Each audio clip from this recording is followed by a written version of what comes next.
But as far as the fight, I feel like Bud could beat him easy. How though? You got a love for boxing. Yes, love Who boxing. gonna win the fight, man? That's coming up, the biggest Crawford. fight in boxing. Crawford. Huh? Crawford. I'm not hesitating, Crawford. I'm not even hesitating. Up in New York when Hamza fought Berlanga, and he doesn't look too small anymore. He's filled out a lot. He looks quite big. Experts reveal that Crawford has every tool needed to take down Canelo Alvarez, crediting his unmatched adaptability and high-level ring IQ. Stephen A. Smith boldly predicts Crawford will defeat Canelo Alvarez, speaking without hesitation or doubt. While showing respect for Canelo's greatness, he insists Crawford's mindset and skill set make the difference. In his view, if there is any fighter who can neutralize Canelo's power and dominance, it is Crawford.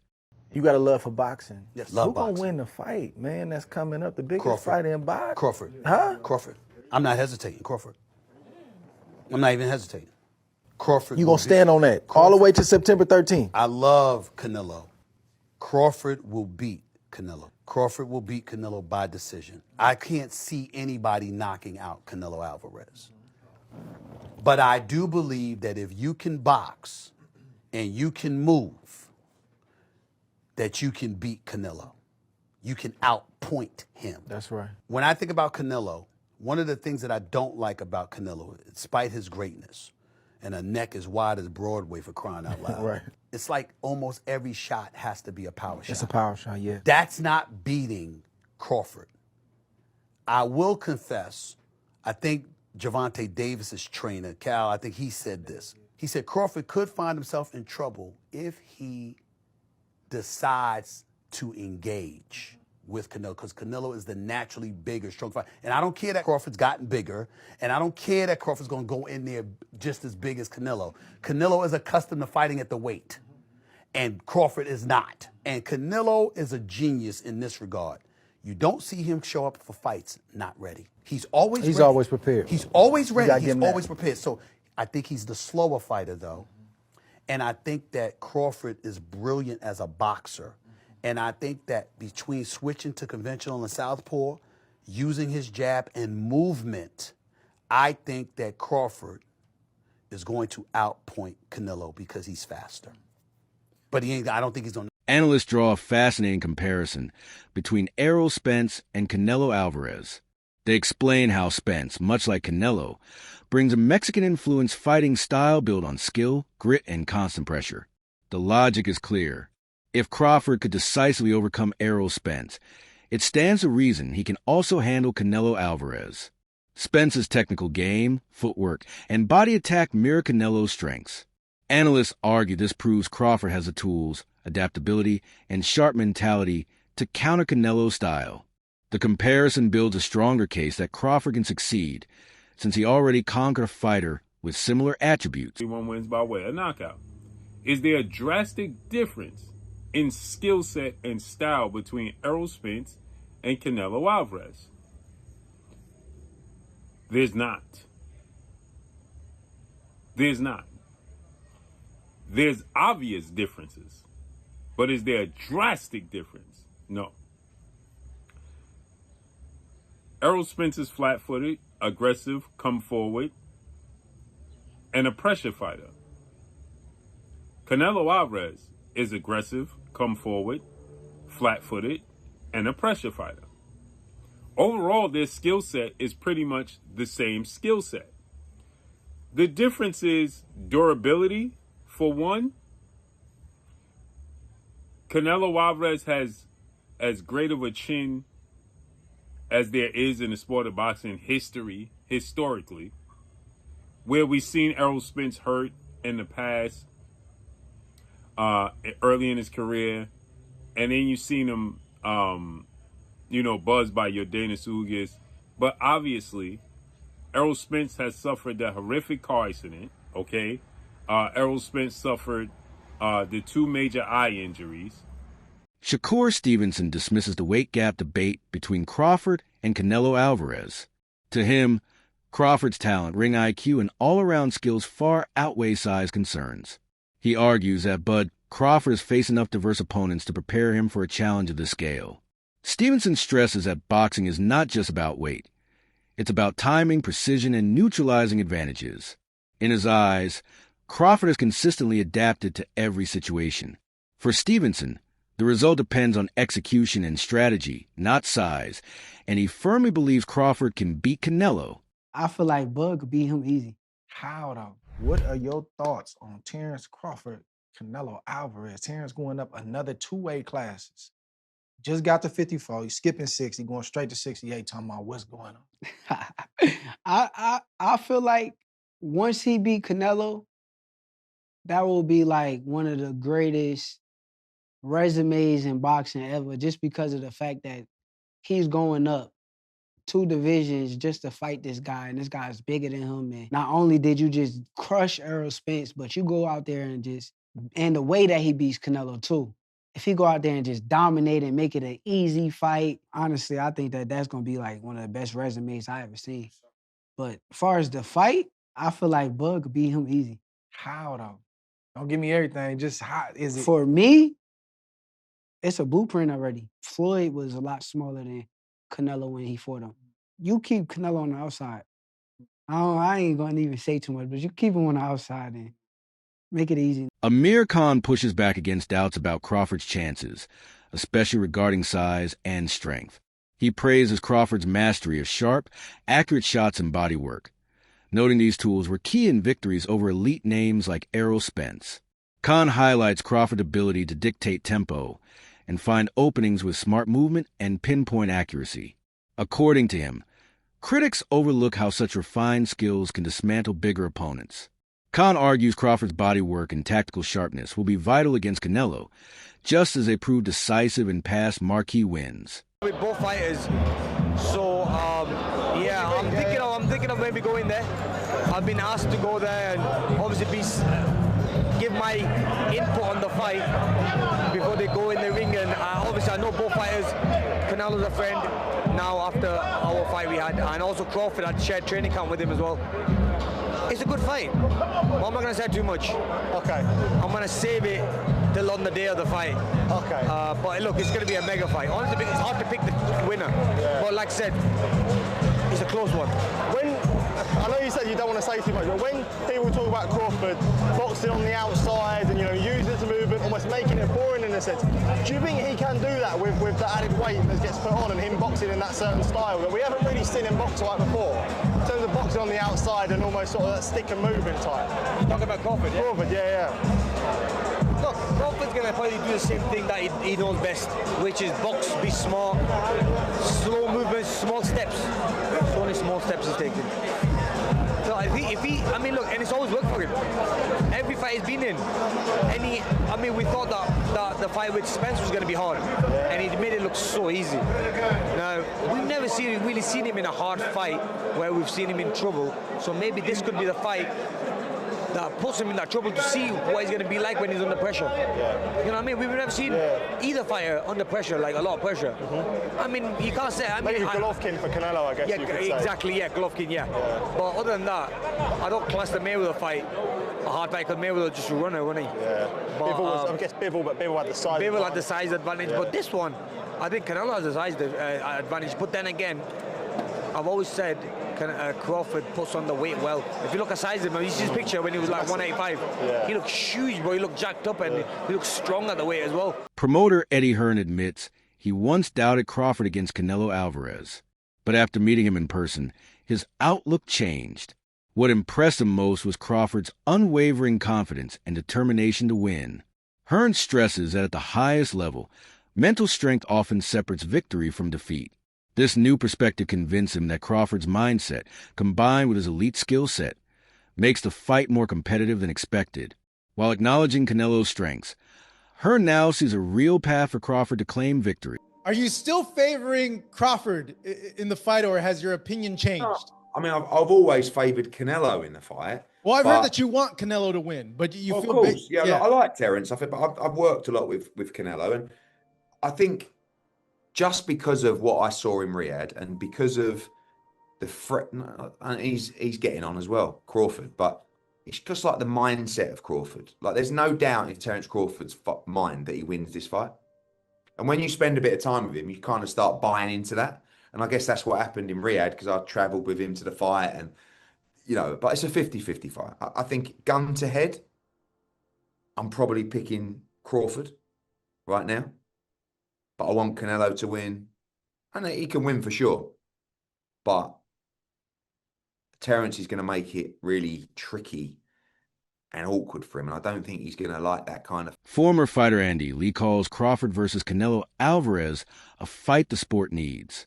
He rejects the idea that weight is a deciding factor, pointing out Crawford is bigger and stronger than many assume. After bulking up for this potential showdown, Crawford looks physically solid and well-prepared. Lee argues that while Canelo may enjoy a natural-size edge, it doesn't guarantee success. He believes Crawford's speed, angles, and versatility can erase the gap, making the clash highly competitive and thrilling for fans worldwide. Like every good fight, no one really knows the skill and competitiveness and ring craft of Crawford, or you can say the same things about Canelo, but just he has that size. And but I see Crawford in New York when Hamza fought Berlanga, and he doesn't look too small anymore. He's filled out a lot. He looks quite big. It's a great fight. I think they're equally matched in skill, and it's going to be one of the best fights. It's going to, like, when you see how skillful both fighters are, the tricks they have, and how they fight. It should be one of the best fights of the last, I don't know how many years. It should be up there with the best fights we can remember. Yeah. Does the weight putting on for Crawford? Some boxing analysts stress that Crawford is stepping into uncharted waters by moving up to Canelo Alvarez's division. While Crawford has been dominant in lighter weight classes, he has not consistently faced opponents with the size, raw strength, and toughness that Canelo brings. Canelo Alvarez, on the other hand, has already conquered countless world-class fighters at this level, proving not only his physical power, but also his ability to adjust and outthink elite challengers inside the ring. This is what scares me going into this Terence Crawford fight. These are the guys Canelo's typically fighting. This is his last opponent, William Scull. William Scull is far from a great opponent. When we're talking about sheer size and strength, Canelo is just way more built and used to taking on larger guys and overpowering them. Look at William Scull. This guy is jacked. He's huge, man. And that makes me think, like, if Canelo has been taking punches from guys like this, I'm not saying William Scull in particular, but guys like William Scull, the size of William Scull, and he's been dropping them, stopping them, beating them around the ring, overpowering, over-muscling, just everything, physically demanding over them. That makes me think, man, Terence Crawford, I don't know what, you gonna have to come with some heat, dog. Look at Canelo. Because of this gap in experience, many believe Crawford must be flawless from the opening bell to the final round. Winning is possible, but will require razor-sharp execution, complete focus, and the ability to make instant adjustments mid-fight. Conditioning will be vital, as Canelo's relentless pressure and ring control can wear down less prepared opponents. Crawford will also have to show he can take and counter Canelo's heavy shots while staying offensively sharp. Each round brings new dangers, and even the smallest mistake could change everything. To make history, Crawford must blend discipline, resilience, and creativity in the biggest test of his career. This guy is half the size of William Scull. There's nothing cut about him. There's nothing popping out, bulging. There's nothing. Look at this. This is insanity. That's what I'm really like, dude. I don't know. Canelo could go in there and walk through Terence Crawford like a hot knife through butter. That is definitely on the table here. He gonna have to be really crafty, really savvy, and have to put on some amazing work from the outside. If he tries to sit there and walk through Canelo, he gonna hit a brick wall, dog. If guys built like this ain't walking through Canelo, even when Canelo looks like this, Terence Crawford ain't doing it, man. I gotta be honest. Virgil Ortiz takes a more skeptical view of Crawford's chances against Canelo Alvarez. He points out that Crawford has yet to face truly elite names at this heavier division, and stepping into such a challenge without that experience is a serious risk. Ortiz explains that adding weight changes everything: stamina, foot speed, reaction time. Canelo, however, has spent years thriving at this weight, giving him comfort, strength, and experience Crawford lacks. Ortiz warns that adjusting to new division, while fighting one of the sport's most dangerous champions, may be too much.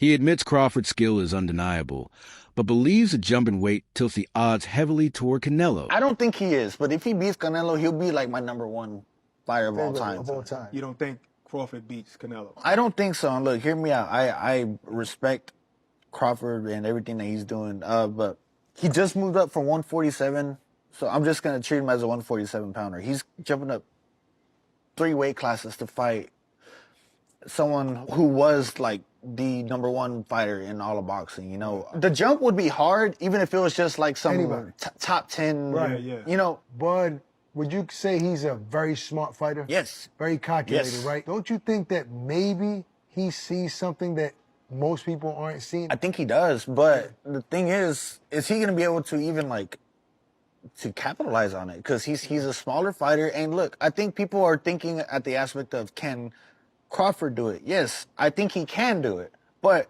can Canelo do it? And I think he has a bigger chance of doing it than Crawford does. It favors him. Now, Canelo, he has obviously the size advantage, the strength advantage, intellect. I think Crawford edges him out in IQ. I just think the weight difference is going to be the deciding factor here. I mean, like, when I seen Canelo's check hook against Berlanga, that shit was like this. You know, and Canelo's not slow either. Like, this shit was, I didn't see that coming at all. He just dropped him, and I was just like, damn, he still got it. I just think that Crawford just bit off a little more than he can chew, but if he can chew it and he beats him, which I think he can. I'm not saying he can't. I'm not saying he has 0% chance. I'm just thinking Canelo wins. But if he does, he will be my #1 fighter of all time. Wow, I always knew that you had a lot of respect and admiration for him. Fans and analysts continue debating how this fight's outcome will be judged. If Crawford wins, many will celebrate him for conquering a bigger, more seasoned champion. But if Canelo wins, some may dismiss it as simply defeating a smaller opponent. On the flip side, if Canelo loses, the criticism could be brutal, with many questioning how one of boxing's pound-for-pound kings allowed a lighter fighter to beat him. This back and forth only adds more intrigue, raising the stakes and the pressure on both men. You know what sucks for Canelo Alvarez? The fact that when he beats Terence Bud Crawford, he's really not going to get much credit for this victory. Although Terence is an undefeated fighter, he's a pound-for-pound star, one of the biggest names in American boxing, but he's going up 3 weight divisions. And on paper, Canelo Alvarez should win this fight, and he should win it in a dominant fashion. And that's what sucks about this fight, because Canelo really doesn't gain much from beating Crawford. The only one who really can gain anything, that is Crawford. And I guarantee you, after Canelo Alvarez beats Terence Bud Crawford, all the fans that were saying this is an easy fight for Crawford, Canelo's washed, Crawford's going to win by KO, all these crazy things, right? Those same people are going to be saying, oh, Canelo's a cherry picker, he doesn't want to fight real fighters, he's ducking Benavidez, he's ducking the rematch against Dimitri Bivol. And it's going to be like, man, Canelo he just can't win. But you're going to see, man, the narrative is going to totally flip. And it's going to be a very crazy thing to watch. But I'm curious to know your thoughts. Do you think Canelo Alvarez will receive any credit for beating Terence Bud Crawford? Let's talk about it, and follow me for more Boston Talk. No matter the result, this fight promises to be a global spectacle, likely one of the biggest sports events ever streamed on Netflix. 2 pound-for-pound stars of their generation will step into the ring, each determined to prove they're the superior fighter. Fights of this magnitude are rare, with weight, timing, and promotional barriers often keeping the best apart. This matchup isn't just about titles. It's about legacy, style, and ambition. A clash that fans will be talking about for years to come. This is huge news for boxing, UFC, and Netflix. Terence Crawford versus Canelo Alvarez will officially be on September the 13th on Netflix. Now, the reason why this is so interesting is, of course, the UFC, TKO, recently acquired their new strange boxing model with Turki Al-Sheikh and Dana White promoting it. And this actually will be on Netflix. So for some context, if you don't know, the UFC are currently under negotiations with a new TV deal. And the rumours for a very long time were that of Netflix. But it doesn't look like they're going down that route anymore. Or at least it sounded like Netflix wanted a total package where they would get the major UFC fights and the major boxing fights as well. Or potentially they didn't even want the UFC fights and they just wanted a couple of these sort of events. Regardless, Dana White is officially the promoter for it, which I do believe is still bizarre. I still really think that's super bizarre. And the fact that they have quite opposing views in Turki Al-Sheikh and Dana White, to be honest. Not in everything, but in how events are run. Dana White doesn't even like stadiums, first and foremost. Turki Al-Sheikh loves making as big of a splash as he possibly can. As fights go, for the casuals, this one is as good as it gets. It really is. Let me know what you think. As always, keep it casual. That's all for today's video. Stay tuned, because the story of Crawford versus Canelo Alvarez is just beginning. Until next time,